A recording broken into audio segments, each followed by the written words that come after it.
La deficiencia hormonal de crecimiento en el adulto es otro síndrome que está ya bastante bien determinado en los últimos años. Antiguamente no se le daba importancia a la hormona del crecimiento en el adulto porque un adulto ya no crece, pero ustedes ya saben que la hormona de crecimiento no solamente tiene funciones en el crecimiento, sino también tiene otro tipo de funciones. Por eso es que los pacientes que no producen hormona de crecimiento, los adultos, tienen un tipo de síndrome especial. ¿No? Esta deficiencia puede ser aislada o asociada a otras deficiencias. Las causas de la deficiencia de hormona de crecimiento pueden ser congénitas, ¿no? Asociada a cualquiera de estas patologías, que se da generalmente en niños pediátricos, o adquiridas, ¿no? Por traumas, infecciones del sistema nervioso, tumores del hipotálamo hipófisis que comprimen la zona, enfermedades granulomatosas que infiltran la hipófisis, ¿no? Es decir, cualquier causa de hipopituitarismo. Este síndrome se va a manifestar por alteraciones en la composición corporal. Hay un aumento de la masa grasa y una disminución de la masa magra. Estos pacientes con deficiencia de hormona de crecimiento suelen tener obesidad central, ¿no? Es decir, un aumento del índice cintura-cadera, disminución del agua corporal total y disminución de la masa ósea con aumento del riesgo de fracturas. O sea, tienen osteoporosis. También tienen alteraciones de la calidad de vida, disminución de la energía y el dinamismo, baja autoestima y aislamiento social, disminución de la capacidad de concentración, reducción de la capacidad del ejercicio y factores de riesgo cardiovascular. Entonces, estos pacientes con deficiencia de hormona de crecimiento tienen una disminución de la calidad de vida en todo sentido. Por eso que actualmente se recomienda utilizar hormona de crecimiento también en adultos. ¿Cómo se diagnostica la deficiencia de hormona de crecimiento en un adulto? Se utiliza el test de estimulación con insulina. Sabemos fisiológicamente que la insulina va a producir hipoglicemia, ¿no? En un paciente que no tiene diabetes, va a producir hipoglicemia. Y la hipoglicemia va a favorecer al aumento de la producción de hormona de crecimiento como mecanismo de compensación, ¿no? Como mecanismo contrarregulador. Entonces, por eso que utilizamos este test.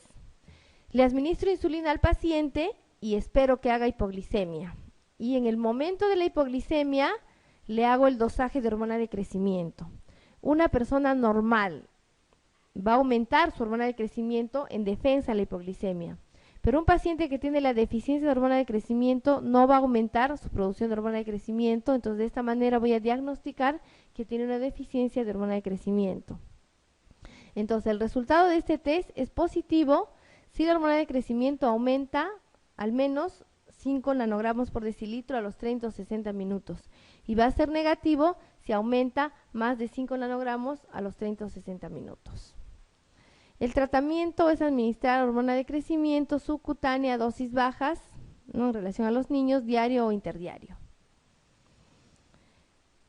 El eje de la prolactina va a estar regulado por la dopamina, que va a inhibir a la prolactina, y va a estar estimulado por la TRH. Este eje es una de las excepciones porque este eje tiene que estar necesariamente bloqueado por la dopamina.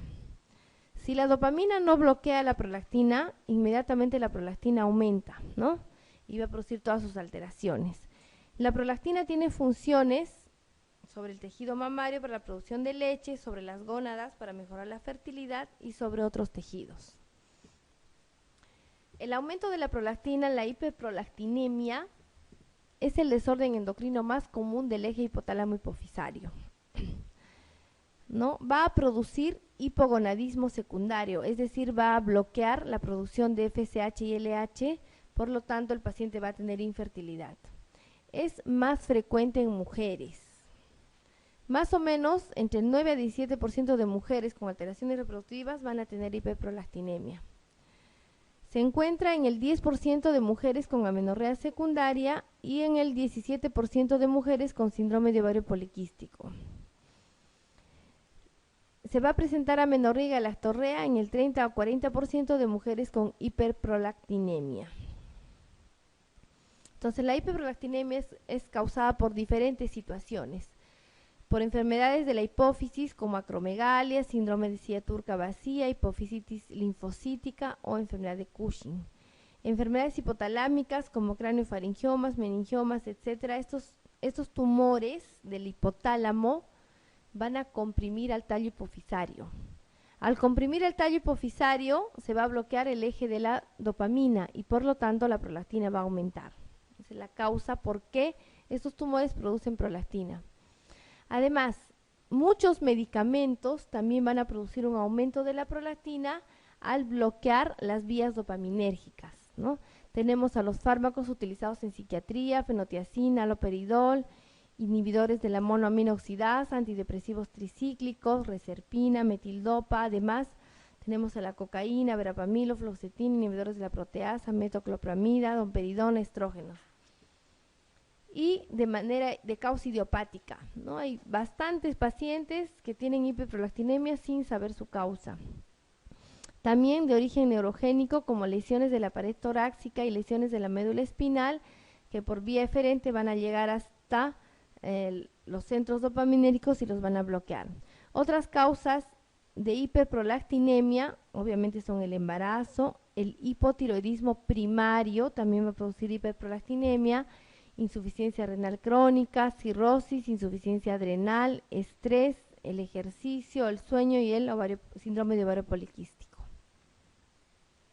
Entonces, dentro de las causas de hiperprolactinemia, tenemos que ver que la principal causa es idiopática.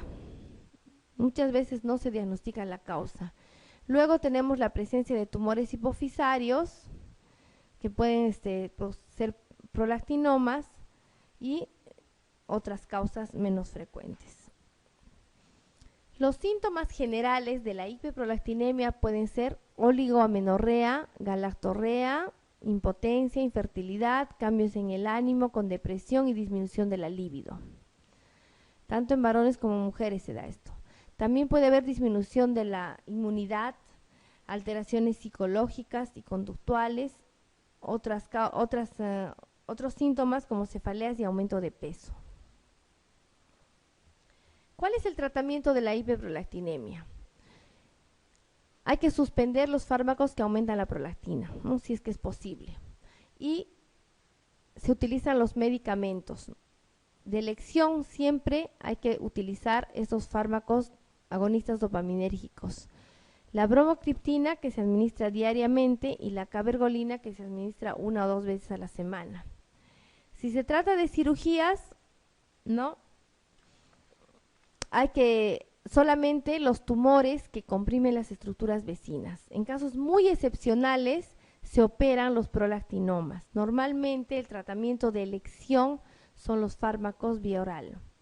Y en tercer lugar se podría utilizar la radioterapia como complemento para pacientes que no responden a la cirugía o a los fármacos orales.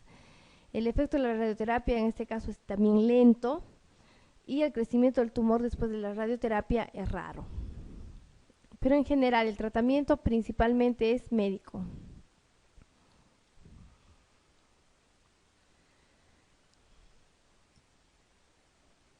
Pregunta 5. ¿Cuál de las siguientes sustancias inducen hiperprolactinemia?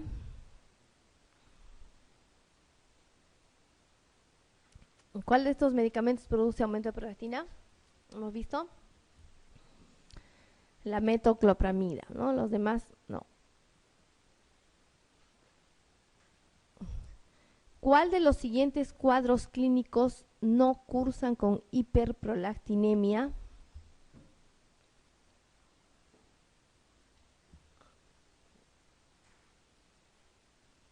En el síndrome de Sheehan están disminuidas todas las hormonas, incluida la prolactina. En cambio, en el ovario poliquístico, los estrógenos, la sarcoidosis hipotalámica y el hipotiroidismo primario, hay aumento de la prolactina. Respuesta A. El tratamiento de elección en el macroprolactinoma es... ¿Cómo se trata? Radioterapia, carbamazepina, cirugía en todos los casos, agonistas dopaminérgicos o tiroides de liberación prolongada. Entonces no se olviden, el tratamiento de cualquier tumor productor de prolactina siempre es médico, con agonistas dopaminérgicos. Ya cuando esto no responda o hay algún compromiso severo de estructuras vecinas, se hace la cirugía.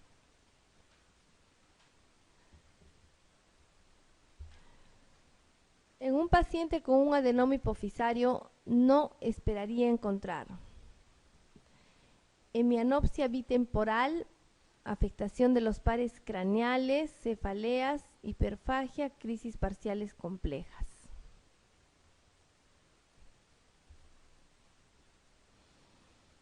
Entonces, en un adenoma hipofisario puede haber compromiso de estructuras vecinas y producir cualquiera de estos síntomas, excepto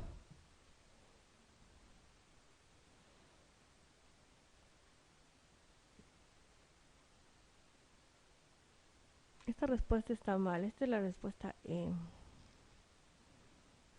Vamos a cambiarlo.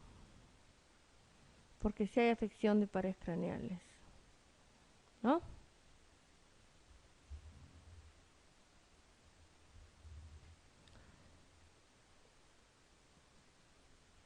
Entonces la respuesta aquí es la E. Hay hemianopsia bitemporal, afecta pares craneales, cefalea y hiperfagia. Respecto a los adenomas hipofisarios es falso. Los más frecuentes son los lactótropos o productores de prolactina. Eso es verdadero, ¿no? Lo más frecuente es los productores de prolactina. Los adenomas plurihormonales producen, además de otras hormonas, prolactina de forma casi constante. Los incidentalomas hipofisarios no suelen tener tendencia al crecimiento. Eso también es verdadero. A veces asocian al NEM1, también es verdadero. El método de imagen de elección es la tomografía o la resonancia, también es verdadero. Entonces, lo falso es la B. No siempre hay producción de prolactina.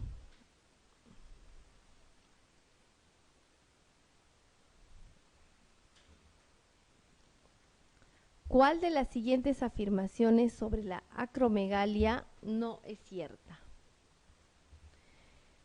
¿Existe hipertensión arterial con mayor frecuencia que en la población general? Verdadero. ¿Existe diabetes mellitus con mayor frecuencia que en la población general? También es verdadero. ¿Podría esperarse una mayor frecuencia de neoplasias, sobre todo intestinales?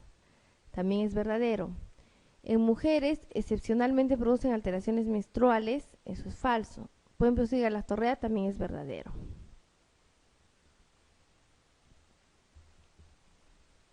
¿Cuál de las siguientes manifestaciones es más frecuente en el acromegálico?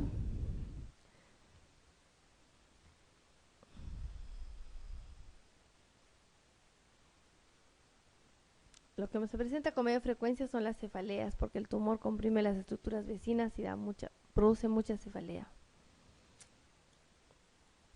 En la acromegalia es frecuente observar hiperfosfatemia, hipofosfatemia, hipercalcemia, hipocalcemia, hipernatremia. ¿Qué alteración creen ustedes que se produce en una acromegalia? En la acromegalia generalmente hay hiperfosfatemia, porque la hormona de crecimiento puede producir una alteración en los niveles, en la depuración de los niveles de fósforo. Para el diagnóstico de acromegalia no es útil la sobrecarga oral de glucosa, el estímulo con TRH, la determinación de la somatomedina C, el estímulo con GHRH y la prueba de la L-dopa. Todas estas pruebas generalmente se pueden hacer cuando existe duda diagnóstica o cuando no se encuentra adecuadamente un tumor, por ejemplo, no una acromegalia. Entonces, esta prueba de estímulo con GHRH no es muy útil porque ya sabemos que la hormona de crecimiento está aumentada, ¿no? Todas las demás pruebas sí se pueden utilizar. La prueba de mayor valor para la confirmación de acromegalia es... Entonces tengo un paciente con rasgos clínicos y con aumento de IGF-1. Para confirmar el diagnóstico, ¿cuál debería ser la prueba que hago? La prueba que hemos visto es la respuesta de hormona de crecimiento a una sobrecarga oral de glucosa. Esa es la prueba de confirmación. El síndrome de Nelson cursa con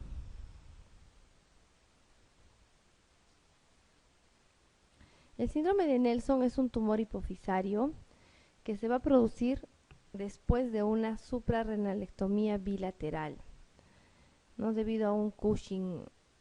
Entonces, el síndrome de Nelson se caracteriza por la presencia de un adenoma hipofisario productor de ACTH.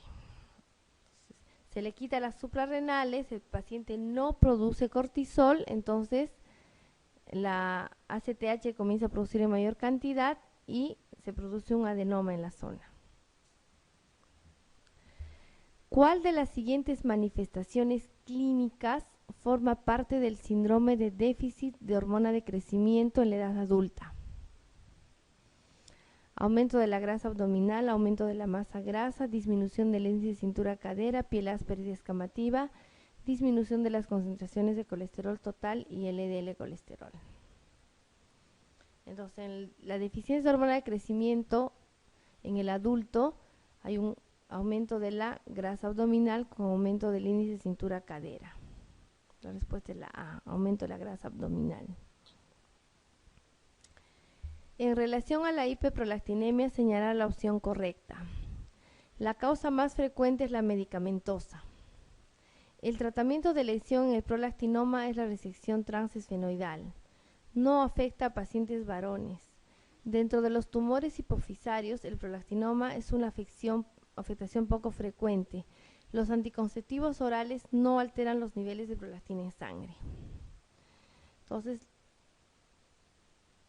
hemos visto que una de las causas más frecuentes es la medicamentosa, ¿no? El tratamiento de elección no es quirúrgico, es médico. No afecta a varones, sí, también afecta a varones. El prolactinoma es uno de los tumores más frecuentes y los anticonceptivos sí aumentan los niveles de prolactina. La respuesta es la A. ¿Cuál de los siguientes cuadros clínicos no cursa con hiperprolactinemia? Esto hemos visto. ¿Cuál era? El Sheehan. En relación a las patologías de la neurohipófisis, básicamente vamos a tratar la hormona antidiurética, ¿no? Que sabemos que la hormona antidiurética regula los niveles de la osmolaridad sanguínea. Y su acción de la hormona antidiurética se da a nivel de los túbulos colectores, ¿no? La acción hace que ingrese el agua desde la orina hacia la sangre. Esa es la acción de la hormona antidiurética, de ahí viene su nombre. Las enfermedades de la neurohipófisis entonces son aumento de la secreción de hormona antidiurética, que se llama el CIHAT, y la disminución de la secreción de la hormona o disminución de la acción, que se llama diabetes insípida. Hemos visto antes el CIHAT se caracteriza por hiponatremia euvolémica. No se olviden, esta es una pregunta, si preguntan algo de aquí, generalmente preguntan esto, ¿no? ¿En qué situaciones hay hiponatremia euvolémica? ¿No? La respuesta es CIHAT, que se caracteriza por osmolaridad urinaria aumentada, sodio urinario aumentado.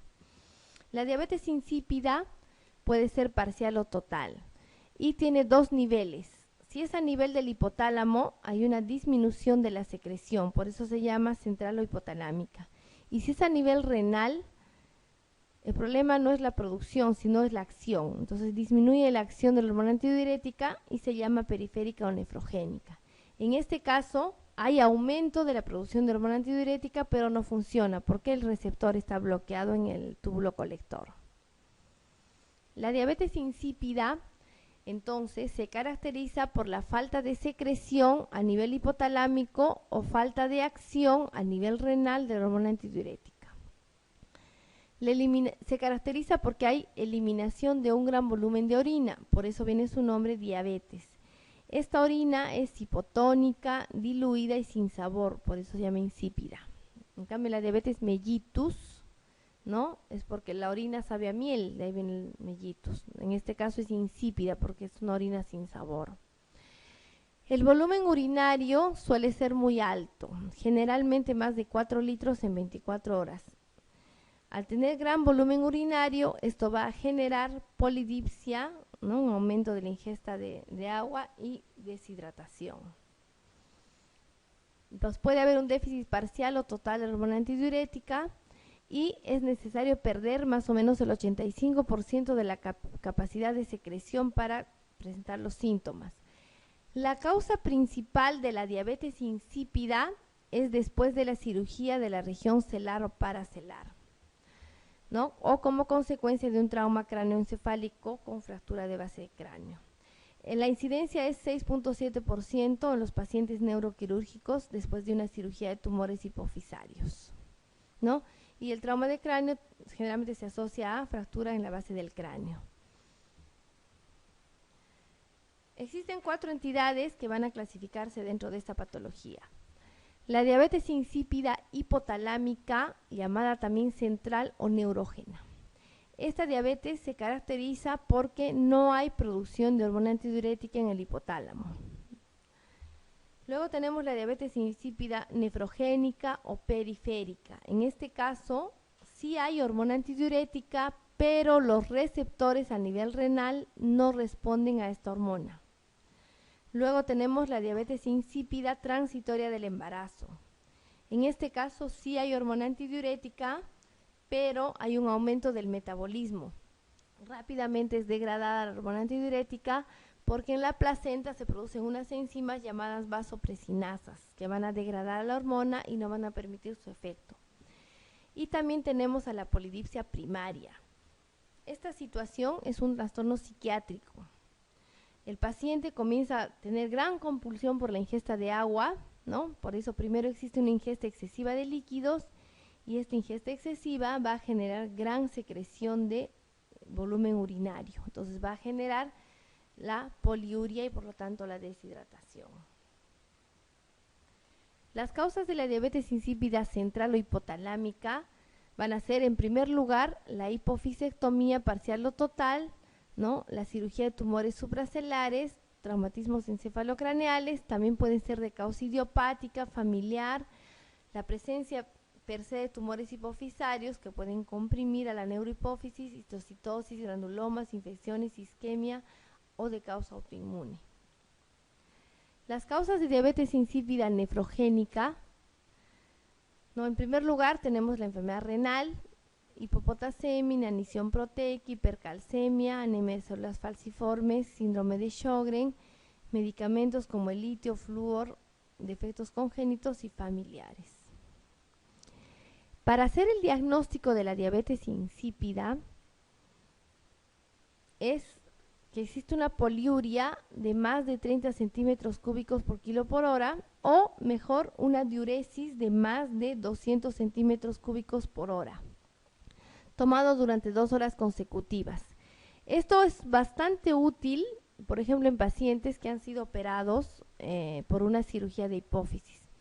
Si vemos que en 2 o 3 horas tiene más de 200 centímetros cúbicos por hora, ya estamos sospechando de una diabetes insípida, ¿no? Por el antecedente de la cirugía. Porque si voy a esperar a que el paciente orine más de 4 litros en 24 horas, se me va a deshidratar. Entonces el diagnóstico se hace más rápido, simplemente tomando 2 o 3 horas de control. Además, como hay gran cantidad de pérdida urinaria, la densidad de la orina está disminuida, por eso que es una orina hipotónica. Y si hay gran pérdida de volumen urinario, sabemos que esto va a producir deshidratación y por lo tanto el sodio se va a concentrar y va a existir hipernatremia. Por lo tanto, la osmolaridad sérica va a estar aumentada.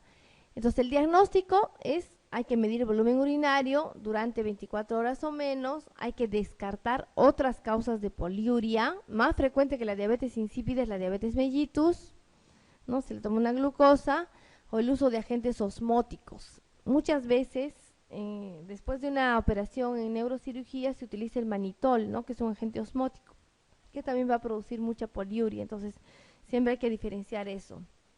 También la hipercalcemia severa. Cuando los niveles de calcio en sangre están más de 14, también pueden producir poliuria. Y la presencia de nefropatías intrínsecas. Además, ¿no? hay que hacer la prueba de deprivación de agua. La prueba de la deprivación de agua, llamada también la prueba de la deshidratación, consiste en que en condiciones normales, cuando existe deshidratación, el paciente comienza a ahorrar agua, o sea, no orina, orina poco. Y por lo tanto, este ahorro de agua se da gracias a la hormona antidiurética. Por lo tanto, el riñón elimina poco volumen de orina. Eso es lo que sucede normalmente, ¿no? Una deshidratación baja el volumen urinario gracias a la hormona antidiurética.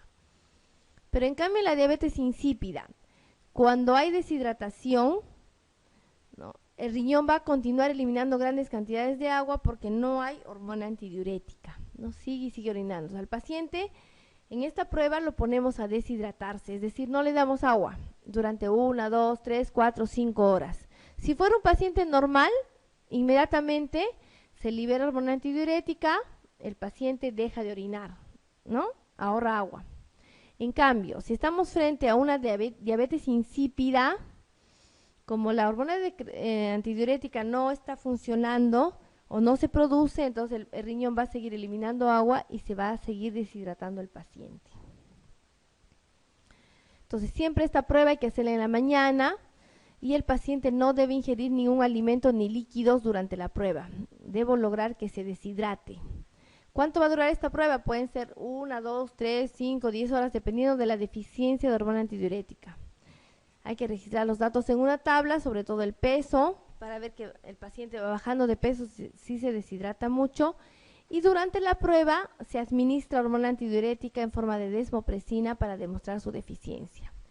Si tengo un paciente con diabetes insípida y le hago la prueba de deshidratación y comienza y sigue orinando y le administro hormona antidiurética y deja de orinar, entonces estoy diagnosticando la deficiencia, porque al darle hormona antidiurética, el paciente inmediatamente deja de orinar. Pero si le administro hormona antidiurética y sigue orinando, quiere decir que el problema no es producción, sino el problema es acción, es decir, los receptores no responden. Por mucha hormona que yo le doy, el riñón no va a dejar de eliminar líquido, porque no tiene receptores adecuados. Para eso se administra hormona antidiurética. Entonces, ¿cómo hacemos el diagnóstico diferencial? Una diabetes insípida central, la osmolaridad urinaria va a ser menor a la osmolaridad plasmática en una prueba de deprivación de agua. Y la osmolaridad urinaria va a aumentar por lo menos un 50% luego de administrar vasopresina o administrar hormona antidiurética. Entonces, al administrar hormona antidiurética, mejora la osmolaridad porque está respondiendo a esta hormona antidiurética que no se produce. En cambio, la diabetes insípida nefrogénica, no hay un aumento de la osmolaridad urinaria con la inyección de vasopresina, porque el riñón no responde a la administración de la hormona antidiurética. En la polidipsia primaria, se va a concentrar la orina ligeramente debido a que existe un lavado del intersticio de la médula renal. Tanto líquido ha tomado el paciente antes que la orina se concentra ligeramente en la prueba de deprivación. Y la osmolaridad urinaria no va a aumentar tras la inyección de vasopresina. En los déficits parciales, la osmolaridad urinaria es mayor a la osmolaridad plasmática. Y la osmolaridad urinaria solamente va a concentrarse en 40 a 50%. Entonces, en sujetos normales, la osmolaridad urinaria es alta en respuesta a la deshidratación. Entonces, el paciente va a orinar cada vez menos y esa orina va a estar más concentrada. Obviamente no va a mostrar incremento tras la inyección de vasopresina porque ya la orina está concentrada. En cambio, los pacientes con polidipsia primaria son capaces de concentrar la orina solo ligeramente, ¿no?, debido al lavado del intersticio de la médula renal. En conclusión, el mayor diagnóstico diferencial entre la diabetes insípida central y diabetes insípida nefrogénica es que la osmolaridad urinaria después de la administración de vasopresina va a estar aumentada en la diabetes insípida central y en la nefrogénica no. y el dosaje de la hormona antidiurética, en este caso en la diabetes insípida central, va a estar disminuida porque no hay producción. En cambio, la nefrógena va a estar aumentada porque sí hay producción, pero no hay efecto. Y en la polidipsia psicógena también va a estar disminuida la hormona antidiurética.